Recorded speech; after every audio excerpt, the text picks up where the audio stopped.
Salutations, spooks, spirits, inspectors, and welcome back to more Valhalla Cyberpunk Bartender action. We are making a brand teeny so that way we can hear a little tale. Here you go. This is the thing. Let's start. Boo! I knew she was gonna pop up because I saw the TV lose its signal. Oh, hell no. This is the story of a girl who grew disillusioned with one of her sisters. Soon it became animosity, and not long after that, she distanced herself completely from said sister. With time, the girl would become attached to her eldest sister, looking up to her achievements. All I can look at right now are those boobs. Not now. Said sister would even marry the girl's best friend not soon after. And after the girl went into college, said sister would quit her job. The sister was worried sick about leaving her baby kid alone, prompting her to quit her high-ranking job. What if I hire your high-ranking lips? Shut up! The girl, even as an adult, felt betrayed. Her role model sister went against everything she held in her high esteem for. She was no longer a child, and yet she felt like a part of her had crumpled. Hey Joe, I can lift her sweater. Do you want to see? I bet you want to see. Alright, enough. Enough? Shit. Peace out. I mean, I know the girl is you, and the sister is your eldest sister. Please, get to the point. Right. The point is, if you don't face her, she will be heavily disappointed. She's trying to make amends with you. That must take courage. Lots of it. Yeah, you're right. My mouth's dry. Can I get a beer? Right. 1, 2, 3, 4. I know how to make a beer! A beer. Man, I am going crazy, aren't I? Here. Thanks. So tell me, did you and this Gabby girl get along? Oh, yeah.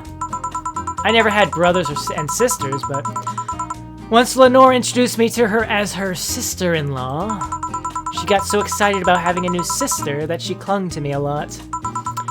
I helped her in her studies, read books with her, played with her a lot. She was pretty much my sister too. I have to leave, but I'll tell you this. As both a big and little sister, if you don't grant that girl the chance of talking to you, I'll never forgive you. Yeah. Oh, there's a small New Year's party this Saturday if you're interested. Oh, sure, I'll be there. Remember, I won't forgive you. Yeah. I'll go take my break now. Alright. Blah! You were here? You were quite absorbed in the conversation just now. Jamie even said goodbye to you, didn't you hear? Anyways, call me if anything comes up. Who is this Anna? Keeps popping up. This mysterious being who wears jeans under a skirt. Wait. Fudge! I accidentally saved over. I saved over the start. Ah, dang it, I wasn't paying attention. It's now safe to keep playing. That sucks. Now if I have to go back for any reason, I have to replay everything from the previous day.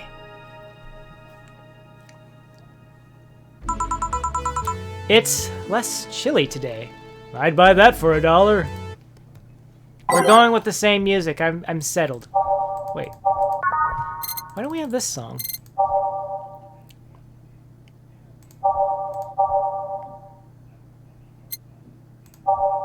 Huh.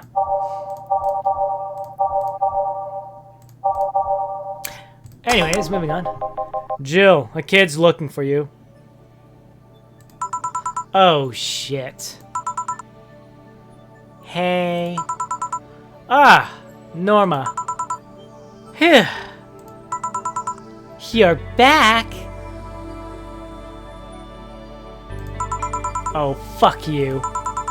You do know I'm not giving you any drinks, right? Crap, I said it out loud. Yeah, actually, I wanted to thank you. Phew, she thought it was for her. Thank me? Well, for starters, by not complying and giving me alcohol. Everything else would have fallen apart if I had some. Aw, so responsible, Joe. You be quiet. I kind of faced my mom and told her all about the pressure she was putting on me. And she said I wanted to figure out what I wanted to do. And I said I wanted to figure out what I wanted to do. And, well, she didn't speak to me for 2 days. After that, she told me that it'd be a waste to spend money in a university just for me to not give it my all. So she told me to still go. She told me to still go to college, the college course, but that I was free to explore. Glad to hear that. And well, I wanted to thank you for that. Me? If I just rushed headfirst into my original plan, things would have gotten ugly. And you were right. I would be hurting her for the sake of hurting. So, thank you. Don't worry about it. I'll leave before it's too late outside. Be careful. Aw, so sweet. Shut up. Hey Jill, mind helping me here? Sure. Make a bleeding Jane, please. On it. A bleeding Jane for Gil. And then we blend it. And then we blend it. There you go. Thanks. Hey Joe, do you hate me? Hate is a harsh word. It's not against you directly, but rather the fact that only I can see you. Like I told you, if they wanted, they could see me. And why can I? You're the main character, Dano. What are you? A cute girl. Right. You okay, Jill? Making a lot of faces there. Yeah. Just remembering stuff. Could you give me a hand here and serve a beer, please? Sure.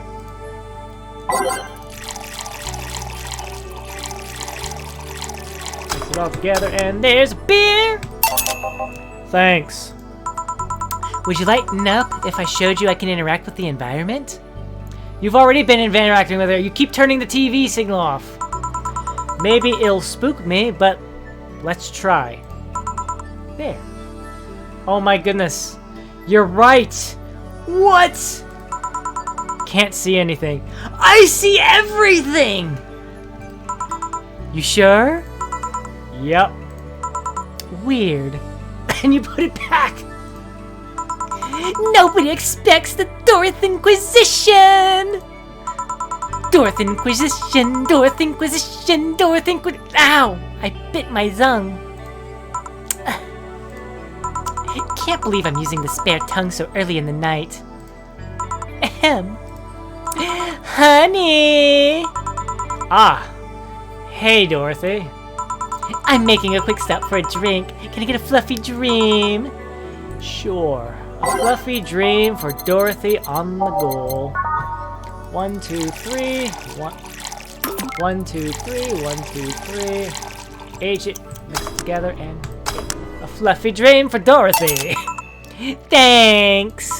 Oh yeah, before you leave. What? Are you guys throwing a New Year's party too? Yup. Sure, I'll be there then. Uh-huh. Well, I've got things to do, so... You do? Who does what? Sorry, I sneezed. Achoo! Achoo! Weird sneezes. Anyway, I'm out for now, okay? Oh yeah, Joe? Take care of Becky, please. Who the hell is Becky? Who is Becky? Who's Becky? Who's what? You said... I said nothing! Okay, fuck that noise. Fireworks are sold out everywhere. I'll need to get some through more shady means. She's gonna buy them from the internet. She'll find them and put us all at risk of burning. I'll make sure there's an extra extinguisher at hand. Please! Well, I guess that's it for today. You sure you're fine? I am. Don't worry. Hey Jill, mind if I ask a silly question? You've seen my clients, you can assume I don't have mind silly questions. Silly answers can get on my nerves though. Sorry, what did you want to ask? Do you know why they call them cat boomers? I mean, I guess their second set of ears look like a cat's, but the word boomer seems so out of place. Not so much when you consider it's not them, but their parents who were called such. Oh? Let's go a bit back first. Is this going to be a long story or not? I don't know. Because the timer went off and I was going to end the video because Jill sounded like she was going to go home right now. Let's go. We'll continue. We'll finish the story. You do know why cat boomers look like that, right? Because they went through some anti-nanomachine rejection treatment while they were still a fetus, right? It's called the Yamazaki-Romanova treatment. Or was it the Romanenko Yamada treatment? The let's just call it the catification procedure. It was not only the first successful genetic treatment on a fetus, but also the first way to fight nanomachine rejection. Moreover, that research had a bit of a rocky story. Funding got cut in the middle of it, at a critical point that could make or break the whole thing.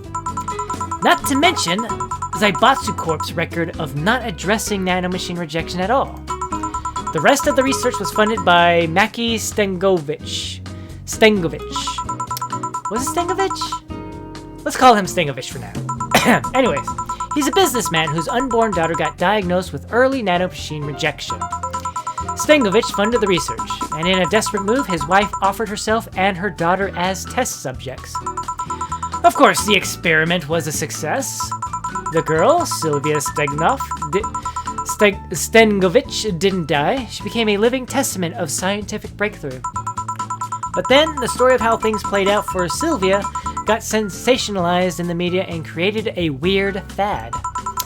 Parents made their unborn children go through the catification procedure even if they had no ailments at all. All because one particular girl whose life got saved through that treatment became a media darling for a bit. A whole generation of kids with those cat-like protrusions got born. And their parents got called cat boomers? A generation of parents obsessed with those cat-like features. The fad quickly passed, but the term remained in use. Eventually, cat boomer just started being used for people with the protrusions instead of their parents. You keep calling them protrusions. Why is that?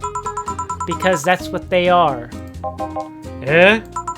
You didn't think those things on their heads were ears, right? Sure, they can be moved because they're somehow connected to the facial and ear muscles. Thus, they can move like a cat's and react to their mood. But, in the end, they're just appendages with no real function. Huh. It still surprises me a bit, though, that the biggest mutation they get after the treatment is just that. Those ears are a small miracle on their own. People have been born with no eyes for less intrusive procedures. You really thought they were functional ears, huh? Let's say I learned quite a bit today, thank you. Gil's not the only one who didn't think that who thought they were real ears. I thought those were real ears too. Don't worry. I feel like I should apologize for talking so much instead. And keep in mind, I'm fucking up the terms. I don't want you saying someone got protrusions because of catification procedure. I'll keep it in mind. I love this facial expression. This is his best one. Wait! What? Yeah, the guy's name was Stengovich. I just remembered Sylvia Stengovich was around my age, and when I was a teen, there were some TV specials featuring her. And I just remembered that I had the biggest crush on her. Now that I think about it, that crush had me very confused back then.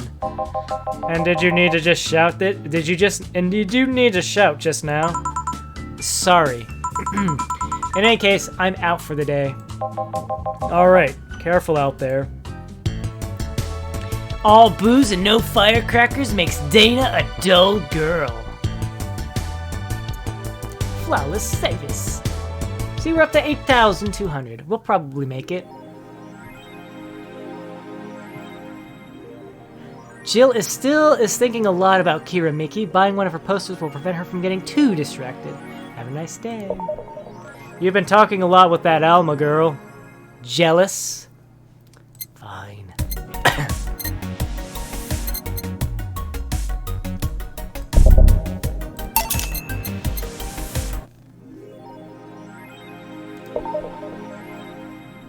I'm sure we'll make it.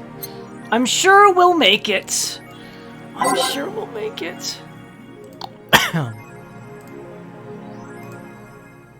We'll save.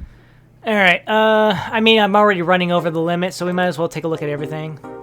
Surviving in Glitch City. Unless I'm mistaken, my grandpa lived here before they turned it into Glitch City. Any tips for a new friend in this wonderful land? Oh boy. Self-deprecating thread. Don't trust in white nights and don't go out after 5 p.m. unless you want to get mugged or murdered. Bring a portable chair everywhere. You'll have to line up for flour. Lol. Get used to eat what you find. Shortages are getting out of hand. I've been eating rice with butter for months now, but I guess it could be worse. Don't jinx it, please. I have enough as it is. So coming here was a mistake. Why would you come here anyway? Visiting family, but now I want to take them out. Do it while you can. Yeah, airlines are leaving the city, lol. Soon we won't even be able to escape. Can I even get some weed in this crap hole somewhere? Yeah, I just PM'd you a good dealer. Augmented. Birth rates decrease as the youth prefers Lilim company. Being only with a Lilim can be tiring, though. There's the poster. At the beginning of the century, the idea that people would rather be with robots instead of other humans was treated as a joke. But the reality is that the convenience of these kind of relationships have become immensely popular among Glitch City's youth, to the point where birth rates are beginning to decrease at an alarming rate. Anime, a 17-year-old student, agrees with the general sentiment. It's just so much better than dealing with other people, you know? You can just make your own perfect partner. Oh, and the sex is amazing. Don't even get me started. It's expected that new regulations will soon be announced to address the situation. Gods be praised, first silly law I'm all in for. Wearing socks with sandals in public is now a crime. Oh my goodness. Actually, that kind of silly law reminds me of like this thing where apparently you can't tie a giraffe to a fire pole between certain hours or something like that. I like to say we have the freedom to wear whatever we like in the streets of Glitch City, so long as we adhere to the decency rules. However, that's about to change. Glitch City's Department of Public Decency has declared that wearing socks and sandals together is a punishable crime. If convicted, the guilty face 3 days in jail as punishment for using that abominable combo. And what do you think? Should we wear whatever we want? Or should the fashion police of high society decide for you? Whatever the case, I think I'll simply stick to the right side of the battle. Goodbye, socks and sandals.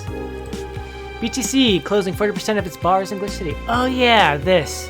Late to the party, Augmented Eye. The British Trademark Council is facing some economic troubles in Glitch City, and it looks like they're on their way out. Blaming rising inflation rates and a weak currency, the BTC has given the order to disband almost half of its recreational businesses in the city. We can't keep doing business like this. Glitch City has a negative impact on our earnings, and we can't continue in the red, a PR representative told the Augmented Eye. Prime Minister Quincy, on the other hand, thinks the BTC is just too greedy. They make a lot of money already, and now they're crying because they can't have more? Give me a break! I mean, on one hand, yes, a business is there to make money. I bet if you were in charge of the business, you'd be upset about excuse me. We're bleeding quite a bit of money here. Could we, stop? Alright. Well, I've saved. I've ran over the time limit, but I just wanted to get through the day, so... Thank you all very much for watching and sticking it out, and until next time, ciao for now. Ciao for now.